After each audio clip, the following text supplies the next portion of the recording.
చాలా విశేషమైనటువంటి కార్యక్రమం.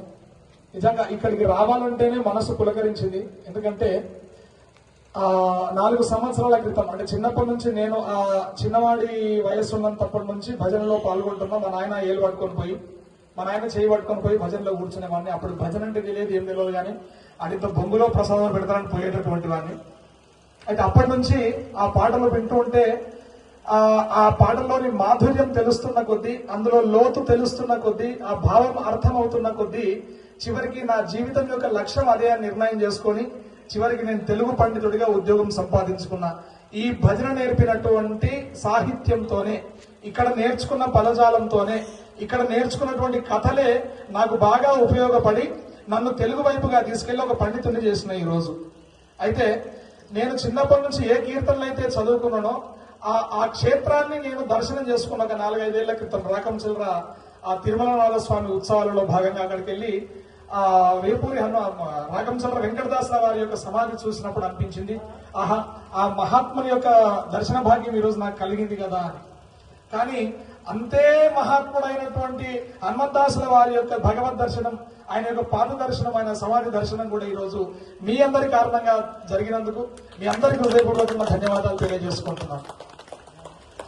శ్రవణం కీర్తనం విష్ణు స్మరణం పాద సేవనం అర్చనం వందనం దాస్యం సఖ్యం ఆత్మనివేదనం. నవవిధ భక్తి మార్గాలు చెప్పబడ్డాయి. అంటే భగవంతుని చేరుకోవడానికి 9 రకాల మార్గాలు ఉన్నాయని. ఇప్పుడు మాకు ఇక్కడికి దారి 2-3 వైపుల నుంచి చూపించింది. ఒకటి షాద్నారు మన కంసాన్పల్లికి వెళ్ళి అట్లా చూపించింది. ఇంకొకటి ఏమో నాకు వస్తే ఈ రాజాపురం నుంచి ఏదో తిరుమలపురం నుంచి చూపించింది. ఇప్పుడు మేము వచ్చిందేమో ఉడిత్యాల నుంచి. అంటే ఇక్కడికి చేరుకోవడానికి 3-4 దారులు, ఇంకా మాబ్నార్ నుంచి చుట్టూ చూస్తే ఇంకా దారులు చాలానే ఉండుంటాయి. కానీ అదే విధంగా భగవంతుని చేరడానికి కూడా 9 రకాల మార్గాలు చెప్పబడ్డాయి అన్నమాట. అందులో మొట్టమొదటిది శ్రవణం, రెండవది కీర్తనం. 9 రకాల భక్తి మార్గాలలో అగ్రశ్రేణిలో ఉండేటటువంటివి ఒకటి వినడం, ఒకటి అనడం. భగవంతుని గురించినటువంటి గుణగానాన్ని వినడం శ్రవణం అయితే, భగవంతుని యొక్క గుణగానము చేసేటటువంటిది కీర్తనం. ఈ రెండింటికి ప్రధానమైనటువంటి ప్రాధాన్యత ఇవ్వడం జరిగింది అన్నమాట. భాగవతంలో చెప్పినటువంటి మాట ఇది. అయితే పరీక్షిత్ మహారాజు అయిన అభిమన్యుడి యొక్క కుమారుడు, ఆ తర్వాత ఆయన యొక్క కుమారుడు జనమేజయ మహారాజుతో దాదాపుగా మనకు వీళ్ళ యొక్క పరిపాలన అంతమైనట్టు కనపడుతుంది. ద్వాపర యుగం అంతమైనట్టు కనపడుతుంది. ఆ తర్వాత కలియుగం ప్రారంభమవుతుంది. అయితే ఈ కలిపురుషుని యొక్క ప్రభావం చేతనే ఈ పరీక్షిత్ మహారాజులో విధివశాన ఒక దుర్బుద్ధి కలిగింది పాపం. సరే, అది ఆయన పొరపాటు కాదు, చాలా ధార్మికుడు ఆయన.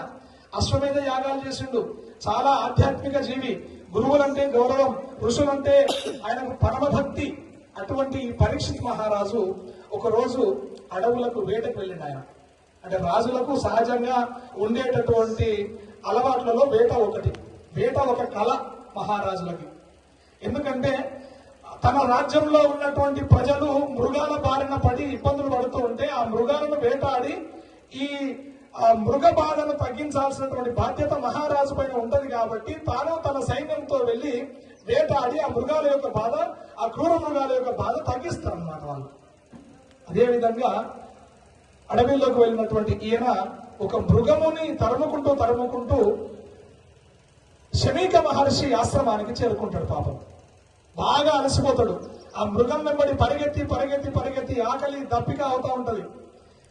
పూర్తిగా సహనం నశించిపోయి ఉంటాడు. కానీ అక్కడ ఈయన ఏ ఆశ్రమానికి అయితే వెళ్ళిండో అక్కడ ఎవరూ కనపడరు. ఒక ఋషి మాత్రము ఆ శమీక మహర్షి చెట్టు కింద కూర్చొని ఆయన తపస్సు చేసుకుంటా ఉంటాడు. తపస్సు చేసుకుంటూ ఆయన ఉంటే ధ్యానమగ్నుడు అయినటువంటి ఆయన దగ్గరికి వెళ్ళి, ఈయన నాకు మంచినీళ్ళు కావాలి, నాకు మంచినీళ్ళు ఇప్పించు అని అడుగుతాడు పాపం ఆయన.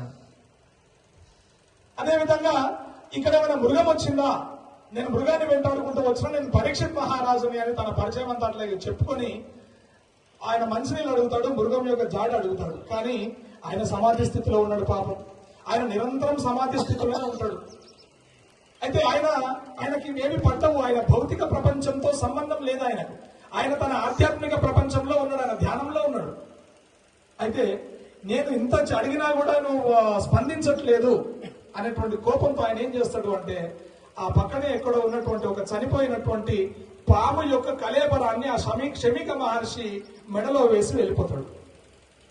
మెడలో వేసినప్పుడు అక్కడ ఉన్నటువంటి కొంతమంది పిల్లలు చూసి ఈ శమీక మహర్షి యొక్క కుమారుడైనటువంటి శృంగికి ఈ విషయాన్నంతా తెలియజేస్తారు. అయ్యో, ఎవరో ఒక మహారాజు వేషంలో ఉన్నాడు, ధనుర్బాణాలు పట్టుకొని మన ఆశ్రమానికి వచ్చిండు, ఆగమేఘాల మీద అరుస్తున్నాడు, కోపగంటున్నాడు, చిరాకు పడుతున్నాడు, చివరికి గురువు గారి పైన ఒక సర్ప కళేబరాన్ని విసర్జించి వెళ్ళిపోయాడు అని చెప్పేసరికి ఆ శృంగి అనేటువంటి ఆ శమీక మహర్షి కుమారుడికి కోపం వచ్చి ఏం చేస్తాడంటే, ఇప్పుడు ఏ పాము యొక్క కళేబరంతో అయితే మా నాన్నగారిని అవమానపరిచిండో ఆ దుర్మార్గుడు ఇప్పటి నుంచి 7 రోజుల లోపల తక్షకుడు అనేటటువంటి ఒక నాగుపాము యొక్క ఒక నాగరాజు యొక్క కాటుకు గురై మరణించుగాక అని శపించేస్తాడు.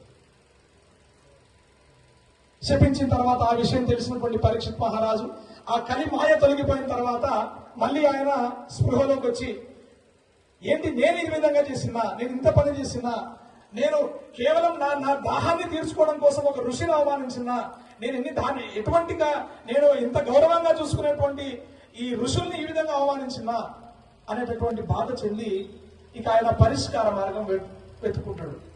ఎందుకంటే ఋషివాక్యం అది 7 రోజుల్లో మరణించాలని చెప్పినటువంటి వాక్యం ఋషివాక్యం.